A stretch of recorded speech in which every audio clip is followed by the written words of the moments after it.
ಸ್ನೇಹಿತರೆ ಎಲ್ರಿಗೂ ನಮಸ್ಕಾರ. ಗೃಹಲಕ್ಷ್ಮಿ ಯೋಜನೆಯ ಅಪ್ಡೇಟ್ಸ್ಗೆ ತಮ್ಮೆಲ್ರಿಗೂ ಸ್ವಾಗತ ಸುಸ್ವಾಗತ. ಇಲ್ಲಿ ನೋಡಿ, ಈಗಾಗಲೇ ನಿಮ್ಮೆಲ್ರಿಗೂ ಕೂಡ ಗೃಹಲಕ್ಷ್ಮಿ ಯೋಜನೆಯ 16ನೇ ಕಂತಿನ ಹಣ ಬಂದು ತಲುಪಬೇಕಾಗಿತ್ತು. ಆದರೆ ಇನ್ನೂ ಕೂಡ ನಿಮ್ಮ ಖಾತೆಗಳಿಗೆ 16ನೇ ಕಂತಿನ ಹಣ ಬಂದಿಲ್ಲ. ಹಾಗಾದರೆ ಈ ಒಂದು 16ನೇ ಕಂತಿನ ಹಣ ಯಾವಾಗ ಬರುತ್ತೆ? ನಿಮಗೆ ಇನ್ನೂ ಕೂಡ ಹಣ ಬಂದು ತಲುಪಿಲ್ಲ ಅಂತಂದರೆ ನೀವೆಲ್ಲ ಏನು ಮಾಡಬೇಕು ಅನ್ನೋದು ಕೂಡ ಈ ಒಂದು ವಿಡಿಯೋದಲ್ಲಿ ತಿಳಿಸ್ಕೊಡ್ತಾನೆ. ವಿಡಿಯೋನ ನೀವು ಸಂಪೂರ್ಣವಾಗಿ ನೋಡಿ.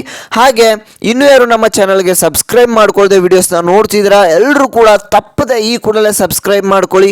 ವಿಡಿಯೋ ನೋಡ್ತಿರುವಂಥ 90% ಜನ ಸಬ್ಸ್ಕ್ರೈಬ್ ಮಾಡ್ಕೊಳ್ಳದೆ ವಿಡಿಯೋಸ್ನ ನೋಡ್ತಿದ್ದೀರಾ. ಹಾಗೆ ನಮಗೆ ಸಪೋರ್ಟ್ ಮಾಡಬೇಕಂದ್ರೆ ನೀವು ಸಬ್ಸ್ಕ್ರೈಬ್ ಮಾಡ್ಕೊಳ್ಳಿ. ಹಾಗೆ ಪಕ್ಕದಲ್ಲಿರೋ ಬೆಲ್ ಬಟನ್ ಕೂಡ ಪ್ರೆಸ್ ಮಾಡಿ. ಹಾಗೆ ಈ ಒಂದು ವಿಡಿಯೋಗೆ ಲೈಕ್ನ ಮಾಡಿ. ಇದೇ ರೀತಿಯಾಗಿ ಸಪೋರ್ಟ್ ಮಾಡಿ. ಓಕೆ ವೀಕ್ಷಕರೇ, ಈ ಗೃಹಲಕ್ಷ್ಮಿ ಯೋಜನೆಯ 16ನೇ ಕಂತಿನ ಹಣ ನಿಮ್ಮೆಲ್ಲರೂ ಕೂಡ ಇನ್ನೂ ಬಂದು ಜಮಾ ಆಗಿಲ್ಲ. ಯಾಕೆ ಅಂತ ಕಾರಣವನ್ನು ತಿಳ್ಕೊಳೋದು ನೋಡೋದಾದರೆ, ಇಲ್ಲಿ ನೋಡಿ, ಈಗ ಲಕ್ಷ್ಮೀ ಹೆಬ್ಬಾಳ್ಕರ್ ಅವರು ಏನೇ ಒಂದು ಗೃಹಲಕ್ಷ್ಮಿ ಯೋಜನೆಯ ಹಣ ಇನ್ನೂ ಬಂದಿಲ್ಲ ಅಂತ ಅಂದರೆ ಏನೇ ಪ್ರಾಬ್ಲಮ್ ಆಗಿದ್ರು ಕೂಡ ಅವರು ನೋಡ್ಕೊತಾ ಇದ್ರು. ಆದರೆ ಇಲ್ಲಿ ಲಕ್ಷ್ಮೀ ಹೆಬ್ಬಾಳ್ಕರ್ ಅವರ ಕಾರು ಅಪಘಾತವಾಗಿರುವಂಥ ಕಾರಣದಿಂದ, ಅಂದರೆ ಇವರು ಬೆಂಗಳೂರಿನಿಂದ ಬೆಳಗಾವಿ ಕಡೆಗೆ CPL ಸಭೆಯನ್ನು ಮುಗಿಸಿ ಮಂಗಳವಾರ ನೈಟು, ಅಂದರೆ ಅವರು ಮಂಗಳವಾರ ಹೋಗ್ತಾ ಇದ್ರು, ಬೆಂಗಳೂರಿನಿಂದ ಬೆಳಗಾವಿ ಕಡೆಗೆ ಹೊರಟಿದ್ರು. ಇಲ್ಲಿ ಬೆಳಗಾವಿ ಹತ್ರ, ಅಂದರೆ ಕಿತ್ತೂರಿನ ಹತ್ರ ಅಂಬಡಗಟ್ಟಿ ಅನ್ನುವಂಥ ಗ್ರಾಮದ ಹತ್ರ ಇವರಿಗೆ ಆಕ್ಸಿಡೆಂಟ್ ಆಗಿದೆ. ಮಹಿಳಾ ಮತ್ತು ಮಕ್ಕಳ ಕಲ್ಯಾಣ ಸಚಿವೆ ಆದಂಥ ಲಕ್ಷ್ಮೀ ಹೆಬ್ಬಾಳ್ಕರ್ ಅವರಿಗೆ ಆಕ್ಸಿಡೆಂಟ್ ಆಗಿದೆ. ಅವರ ಜೊತೆ ಅವರ ಸಹೋದರ ವಿಧಾನ ಪರಿಷತ್ ಸದಸ್ಯ ಚನ್ನರಾಜ್ ಹಟ್ಟಿಹೊಳಿಯವರು ಕೂಡ ಇದ್ದರು. ಅವರಿಗೆ ತಲೆಗೆ ಸ್ವಲ್ಪ ಗಾಯ ಆಗಿದೆ, ಅವರ ಸಹೋದರರಿಗೆ. ಇಲ್ಲಿ ಬಿಟ್ಟರೆ ಲಕ್ಷ್ಮೀ ಹೆಬ್ಬಾಳ್ಕರ್ ಅವರಿಗೆ L1 ಆ್ಯಂಡ್ L4 ಡ್ಯಾಮೇಜ್ ಆಗಿದೆ ಅಂತ ಮಾಹಿತಿ ಸಿಕ್ಕಿದೆ. ಹಾಗೆಯೇ ಇಲ್ಲಿ ಅವ್ರಿಗೆ ಸ್ವಲ್ಪ ಬೆನ್ನು ಮೂಳೆ ಹಾಗೆ ಕಾಲಿಗೆ ಪೆಟ್ಟಾಗಿದೆ ಅಂತ ಅಂದಿದ್ರೆ, ಆದರೆ ಅವ್ರಿಗೆ ಇನ್ನೂ ಸ್ವಲ್ಪ ಡಿಸ್ಚಾರ್ಜ್ ಆಗೋಕ್ಕೆ ಇನ್ನೊಂದು 2-3 ದಿನ ತಗೊಳ್ತಾರೆ. ಹಾಗೆಯೇ ಅವರು ಮತ್ತೆ ರಿಕವರಿ ಆಗೋಕ್ಕೆ 1 ತಿಂಗಳ ಮೇಲೇ ಸ್ವಲ್ಪ ರೆಸ್ಟನ್ನು ಹೇಳಿದ್ದಾರೆ.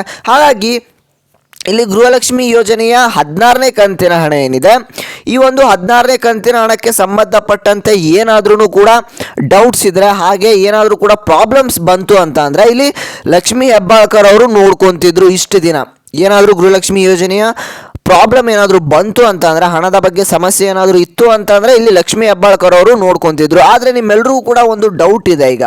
ಈಗ ನಮಗೆ ಹಣವನ್ನು ಇನ್ನೂ ಕೂಡ ಜಮಾ ಮಾಡಿಲ್ಲ, ಲಕ್ಷ್ಮೀ ಹೆಬ್ಬಾಳ್ಕರ್ ಅವರು ಇನ್ನೂ ಕೂಡ ಹಾಸ್ಪಿಟಲಲ್ಲಿ ಅಡ್ಮಿಟ್ ಆಗಿದ್ದಾರೆ.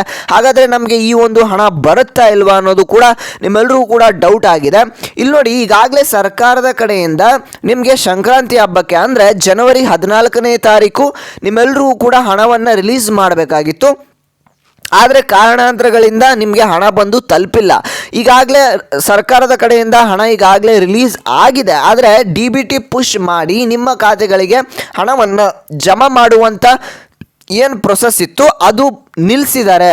ಯಾಕೆ ಅಂತಂದರೆ ಇಲ್ಲಿ ಲಕ್ಷ್ಮೀ ಹೆಬ್ಬಾಳ್ಕರ್ ಅವರಿಗೆ ಸ್ವಲ್ಪ ಈ ಕಾರು ಅಪಘಾತ ಆಗಿರುವಂಥ ಕಾರಣದಿಂದ ಈ ಒಂದು ಪ್ರೊಸೀಜರ್ ಎಲ್ಲ ನಿಂತು ಹೋಗಿದೆ. ಹಾಗಾದರೆ ಈ ಒಂದು ಕೆಲಸ ಯಾವಾಗ ನಡೆಸ್ಕೊಡ್ತಾರೆ? ಈ ಒಂದು 16ನೇ ಕಂತಿನ ಹಣ ನಿಮ್ಮ ಖಾತೆಗಳಿಗೆ ಬಂದು ಜಮಾ ಯಾವಾಗ ಆಗತ್ತೆ ಅನ್ನೋದು ಕೇಳೋದಾದರೆ, ಇಲ್ಲಿ ಸರ್ಕಾರದ ಕಡೆಯಿಂದ ಈ ಒಂದು ಜವಾಬ್ದಾರಿಯನ್ನು ಬೇರೆಯವರಿಗೆ ವಹಿಸಿ ನಿಮ್ಮ ಒಂದು ಹಣ ಏನಿದೆ ಅದನ್ನು ಟ್ರಾನ್ಸ್ಫರ್ ಮಾಡುವಂಥ ಜವಾಬ್ದಾರಿಯನ್ನು ವಹಿಸ್ಕೊಳ್ತಾರೆ. ಆದಷ್ಟು ಬೇಗ ನಿಮ್ಮ ಖಾತೆಗಳಿಗೆ ಹಣ ಬಂದು ತಲುಪುತ್ತೆ. ಸ್ವಲ್ಪ ವೆಯ್ಟ್ ಮಾಡಿ, ಯಾರು ಕೂಡ ಟೆನ್ಷನ್ ಮಾಡ್ಕೊಳೋದಕ್ಕೆ ಹೋಗಬೇಡಿ, ನಮಗೆ ಹಣ ಬರೋದಿಲ್ಲ ಅಂತ.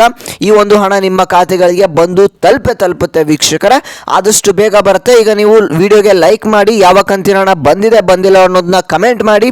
ಹಾಗೆ ನಮ್ಮ ಚಾನಲ್ಗೆ ಇನ್ನೂ ಕೂಡ ಸಬ್ಸ್ಕ್ರೈಬ್ ಆಗದಿದ್ರೆ ಈ ಕೂಡ ಎಲ್ಲರೂ ಕೂಡ ತಪ್ಪದೆ ಸಬ್ಸ್ಕ್ರೈಬ್ ಮಾಡ್ಕೊಳ್ಳಿ. ನಾನು ಮತ್ತೆ ಮುಂದಿನ ಒಂದು ವಿಡಿಯೋದಲ್ಲಿ ಸಿಗ್ತಾನೆ ವೀಕ್ಷಕರೇ.